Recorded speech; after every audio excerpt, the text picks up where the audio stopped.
Always a pleasure to speak to one of the greatest of all time. In fact, many consider him the greatest of all time. He is Johnny Bones Jones, and this Saturday faces perhaps the greatest heavyweight of all time in Stipe Miocic. So I'll open the floor up to you for this one, John. Do you think that Stipe Miocic is the greatest heavyweight in mixed martial arts history? Yeah, it's undeniable.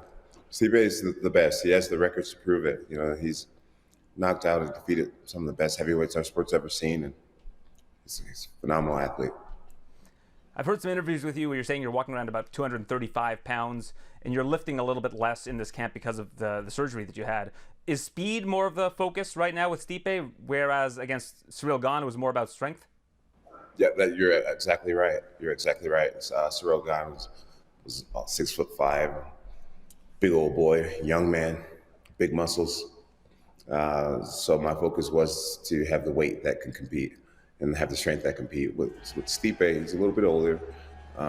He's known for his cardio, and I think that mobility and endurance will really help me through this one. I feel plenty strong as well, but yeah, my focus was just cardio, cardio, cardio. I want to be able to go 5 rounds if I have to with Stipe. Do you feel like people are disregarding Stipe a little bit going into this fight? I mean, people tend to not mention that his last fight, even though it was a loss, he was the defending champion in that fight. So it's not like this guy's on some sort of losing streak. Right, yeah, you know, he was the champion, and he also fought against Francis Ngannou, which I think knocks out 99% of the human beings on this planet that night. Francis is a very special guy, and a loss to Francis is not a reason to be discredited. So, you know, me and my team, we take him very, very serious. I'm here on fight week now. I worked out this morning. I'm getting ready to work out again tonight. I'm still trying to get gains. You know, I know how important this win is and how dangerous Stipe is. Your win against Ciryl, while the result was, of course, satisfying, you became the champion. You've talked about how you wish the fight would have gone a little bit longer. It almost was unsatisfying that it ended so quickly. For this fight against Stipe, would you rather see it end quickly just like the last fight, or would you rather get to show off a little bit more of your tools, have the fight go into the later rounds, and have a more all-around performance? I want to win. I desperately want to win. If it's a first round finish, great. If it's a war, I really don't want a war with Stipe. I really want to dominate Stipe. But if it's a war, I'm prepared for that as well. Ciryl Gane, it was a bittersweet situation just because it had been 3 years since I competed, and I felt robbed in a way. But with Stipe, the emotion's a little different. I don't care how it really plays out. I just really need to beat him. You were at the UFC Apex this past weekend, and I'm not sure if you could hear the corners from the crowd, but Dean Thomas was cornering Gillian Robertson and kept saying, hit her with the John Jones elbows. The John Jones elbows, which refers, of course, to the 12-6 elbows, which have now been legalized. And while that is, I guess, the source of the only blemish on your professional record is from those 12-6 elbows, do you like if people call those John Jones elbows going forward? Yeah, I mean, it's pretty cool. It was pretty cool to have a move that, you know, caused me defeat to now be kind of the face of the 12-6, you know, the poster boy of the 12-6 elbow. I thought it was really cool. You know, when everyone heard it at the arena, I think everyone knew what he was asking for, and it's really cool. It's cool to get some positive recognition for the 12-6. Yes, now we'll have Travis Brown elbows and John Jones elbows going forward. I love it. Exactly. Have you ever thought about going to a Nevada State Athletic Commission meeting? Because they have public statements at the end where you can put up your hand and say something. Have you ever thought of going down and saying, hey, this is legal now. That probably should have been a no contest anyways because they weren't intentional 12-6 elbows. Can we, you know, maybe throw out that result? No, I've never thought about showing up to a meeting myself, but I know Dana White has tried several times to get it overturned, and Mr. Foster, one of the guys that is ahead of one of our commissions, I know he's put a lot of work into trying to get it overturned as well. And you know, really, what sucks about that whole situation was the number of unanswered strikes before I even resulted in that elbow. The fight should have been stopped way before the elbow even came. So it would be awesome for my post-fighting career to have an unbeaten fight record. I think it would help me monetize and just help me advertise myself in an even higher light. But if it doesn't happen, it is what it is, and I'm just prepared to, just be happy anyways. So the start of your run, you're coming up in the light heavyweight division.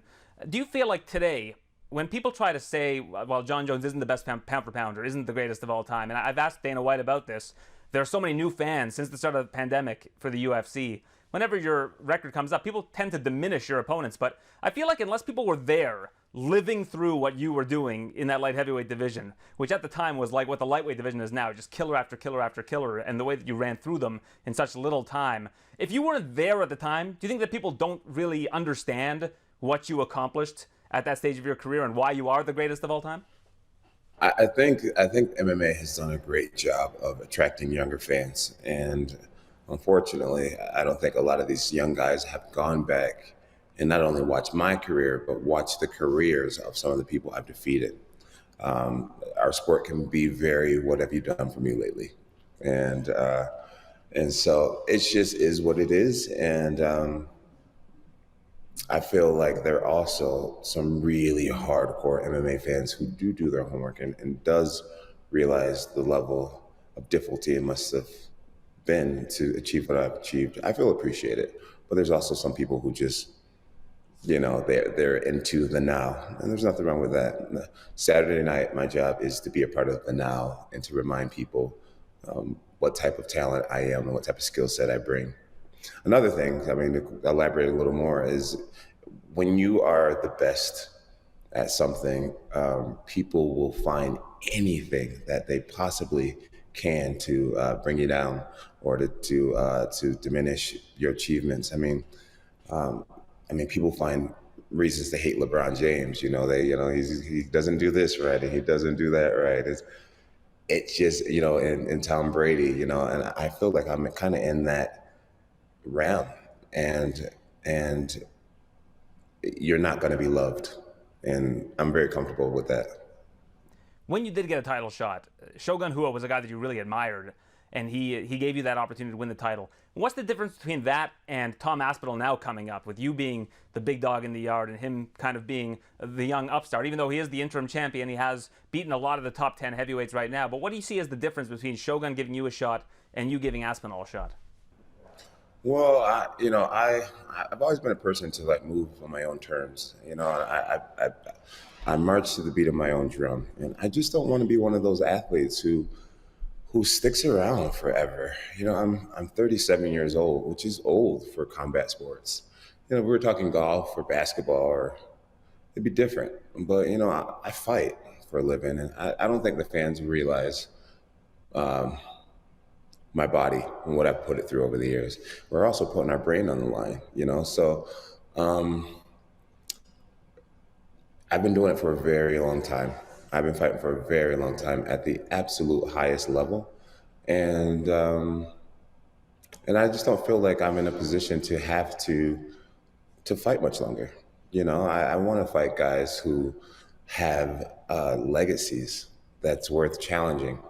And Tom simply doesn't have a legacy that's worth getting me out of bed. He's not that important to me. It's not really a big deal to me. Now, Alex Pereira, on the other hand, that guy is a multiple-time world champion.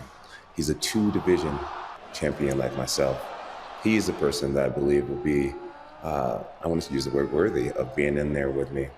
I get that Tom's exciting and that a lot of young fans would love to see me challenged. But I've been doing that literally my whole career. I've been the main event my whole career. I've fought the #1 contender my whole career. And Tom's late. I don't know if he went the amateur route, but I've been here since he was in high school, since most people were in high school. Most of our fans were in high school. So it's just, right now, if I were to do it again, it would be against Alex Pereira, just because he actually has a resume worthwhile. Sorry for such a long answer.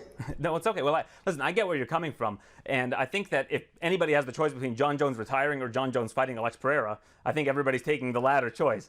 The big question, I think, in people's minds are, does the heavyweight title have to be on the line here? Because the heavyweight title, I think, with an interim champion, that's what people are kind of hung up on, is the unification of that title. Would you, say, relinquish the title and then fight Alex Pereira at just a heavyweight feature fight, or go back down to light heavyweight?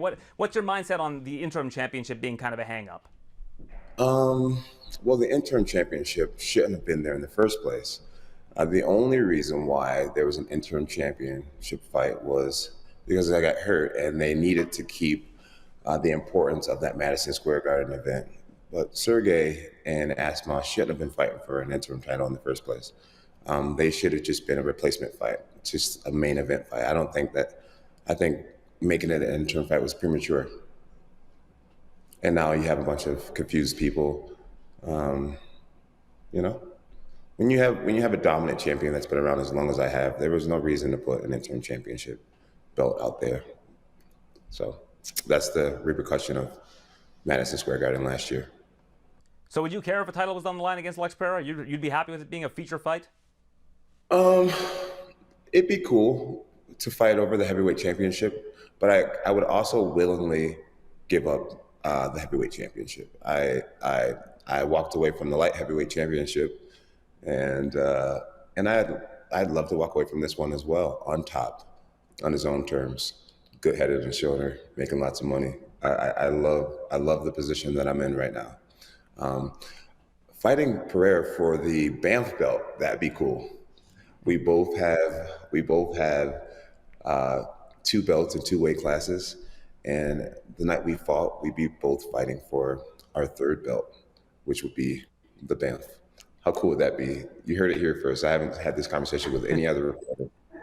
I mean, hey, if two people are worthy of the BMF, I think you and Alex Pereira, that's not going to be a very tough sell for people. Well, John, we got to wrap this up. But I will say, if this does end up being your last fight, I had the privilege of my first UFC fight in person being at UFC 87 in Minneapolis, your very first fight. And I'm going to be in New York this weekend covering what could be your last fight. If that's the case, it's been an amazing ride. And if the ride continues, I'd be certainly happy with that as well. So, John, thank you so much for your time.